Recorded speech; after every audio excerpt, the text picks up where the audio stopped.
시청자 여러분 안녕하십니까? BOE 모닝뉴스 시작합니다. 탄도미사일 발사 징후를 탐지하고 추적하는 미군 정찰기들이 최근 주일 미군 공군기지에 집결한 데 이어 잇따라 한반도 상공을 정찰 비행한 것으로 파악됐습니다. 전문가들은 일상적인 작전상 움직임의 가능성과 함께 영내 도발 징후에 대한 대응일 수 있다고 분석했습니다. 김시영 기자입니다.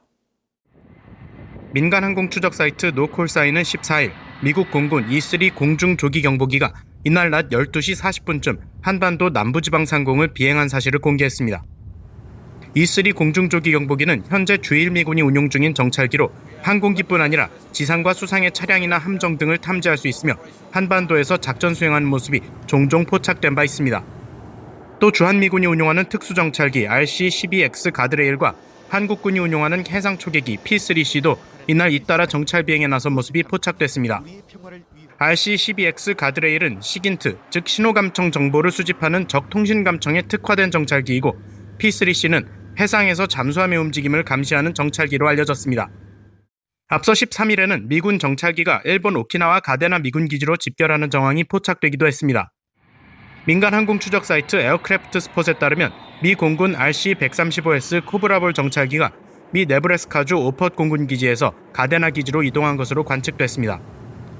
코브라볼은 탄도미사일 탐지 추적에 특화된 대형 정찰기로 미 공군이 세대만 실전 배치에 운용하고 있으며 2017년 북한의 장거리 탄도미사일 시험 발사와 지난해 말 북한이 크리스마스 선물을 예고했을 때도 가데나 기지에 전개돼 한반도 정찰 임무를 수행했습니다.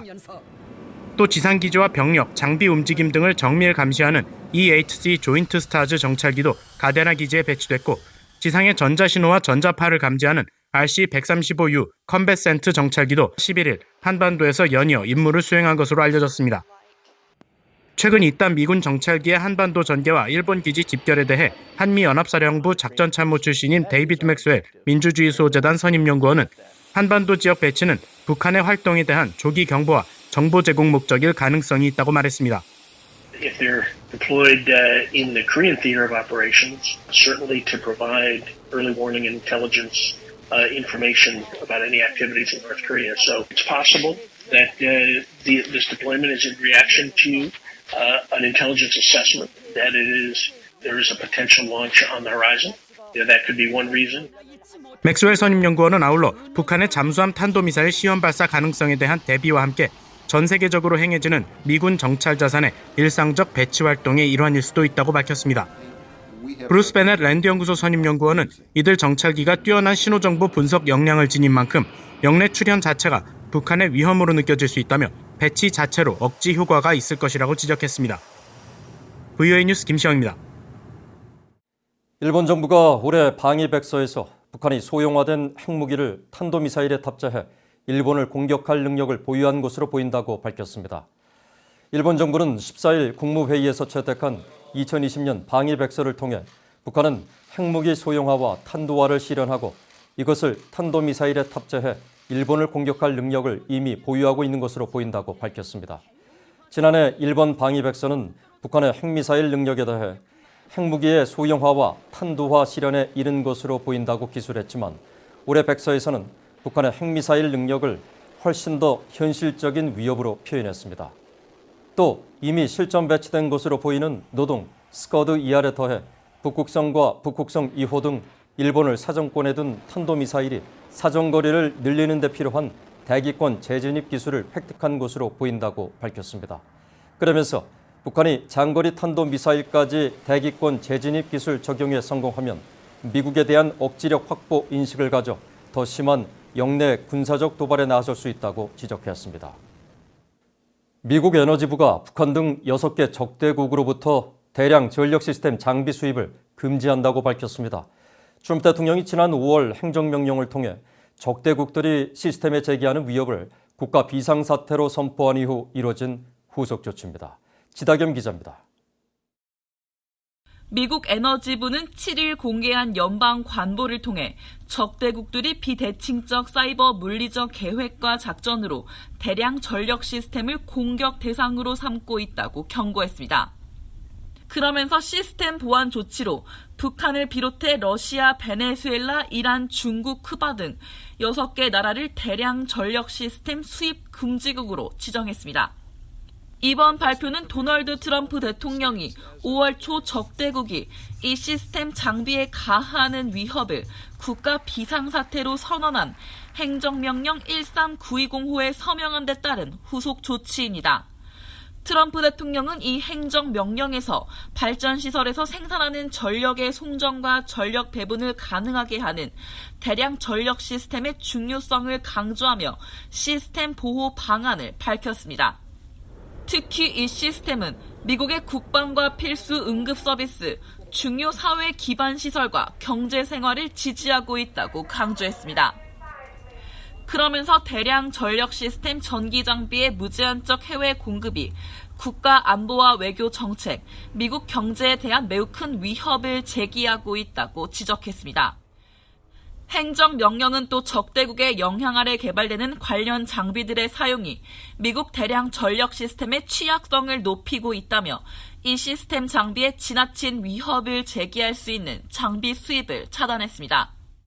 적대국이 소유 통제하거나 관할 지시하에 있는 개인과 기관들이 설계, 개발, 제조, 공급하는 대량 전력 시스템 전기 장비에 취득이나 수입 양도 설치 등을 금지한 겁니다. 행정명령에서는 금지 대상국을 명시하지 않고 미국이나 동맹국의 안보, 또 미국인의 안보와 안전에 상당히 불리한 행위에 장기간 관여하거나 심각하게 저지른 모든 외국 정부나 외국의 비국가들을 위해국 위해자로 정의했습니다. 에너지부는 이에 대한 행정부와 정보기관의 평가를 바탕으로 북한 등 6개 나라를 명시했다고 밝혔습니다.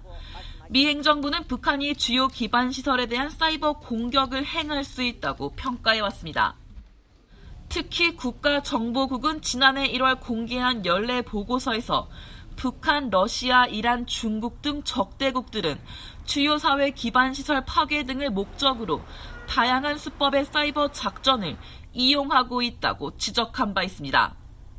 또 국가방첩안보센터는 지난 2월 발간한 전략 보고서에서 사이버 공격에 대응한 주요 사회 기반 시설 보호를 핵심 과제로 꼽으며 북한을 주요 위협국 중 하나로 적시했습니다.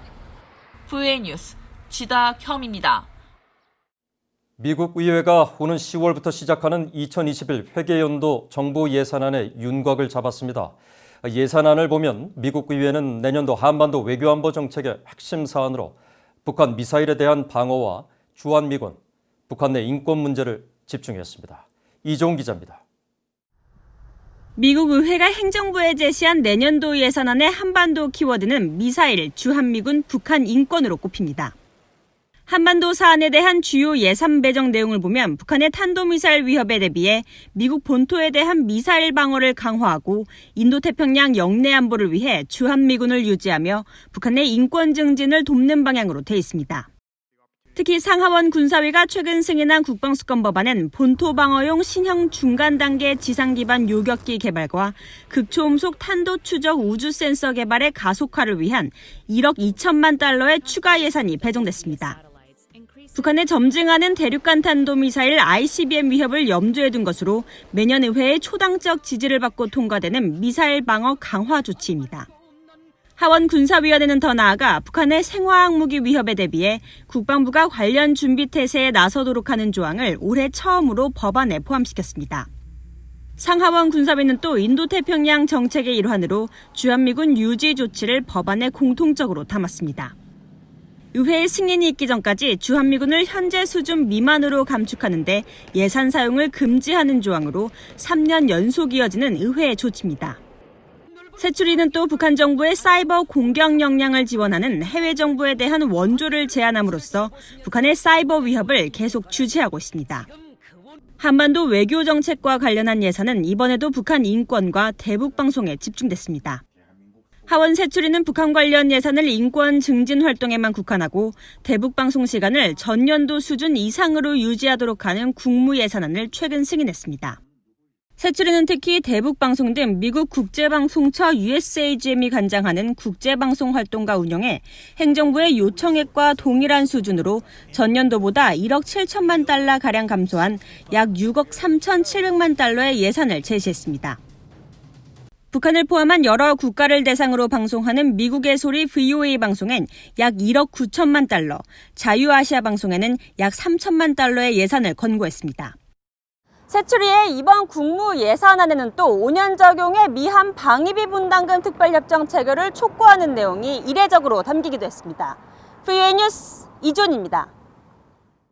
북한 주민 10명 가운데 5명가량이 영양 부족에 시달리고 있으며 영양 부족 상황이 갈수록 더 악화되고 있는 것으로 나타났습니다.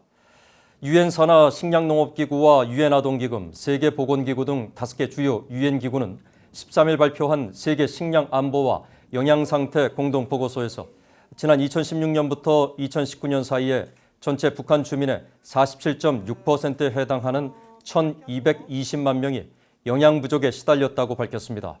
보고서는 이는 IT에 이어 전 세계에서 두 번째로 높은 비율이며 지난해 보고서 때보다 4.2%포인트 더 증가한 것이라고 지적했습니다. 이날 보고서 발표에 참석한 막시모 토레로 유엔 식량농업기구 수석경제연구원은 각국의 영양 부족 사태 악화는 신종 코로나 바이러스 확산에 따른 국경 봉쇄 등이 영향을 미쳤다면서 올해 말까지 전 세계적으로 최대 1억 3,200만 명이 심각한 영양 부족에 시달릴 수 있다고 경고했습니다. 북한은 인도적 지원을 위한 접근이 어려운 나라로 북한 당국은 인도적 필요가 존재한다는 사실조차 부인하고 있다고 국제 비정부 기구가 지적했습니다. 스위스 제네바에 있는 비정부 기구 ACAPS는 13일 발표한 인도적 접근 개요 보고서에서 북한을 차드, 수단, 에티오피아 등 17개 나라와 함께 인도적 지원을 위한 접근에 제한이 많은 나라로 분류했습니다. 특히 북한은 0점에서 3점으로 매겨진 세부 평가 항목 중 인도적 필요가 존재한다는 사실을 인정하지 않는 부분에서 가장 나쁜 3점을 받았고 서비스와 지원 접근 제한, 국가 내 이동 제한, 인도주의 활동 방해, 물리적 제한 등의 항목에서도 2점으로 역시 낮은 평가를 받았습니다. ACAPS는 또 자체 홈페이지에서 북한의 인도적 위기 수준을 높은 위험 단계로 분류하고 대응 역량 부족이 최대 우려 사안이라면서 식량과 의약품 부족, 기초 위생시설 절대 부족 등 당국의 대응 부족으로 인한 총체적인 인도주의 위기를 겪고 있다고 지적했습니다. 이상으로 BOE 모닝 뉴스를 마칩니다. 시청해주신 여러분 고맙습니다.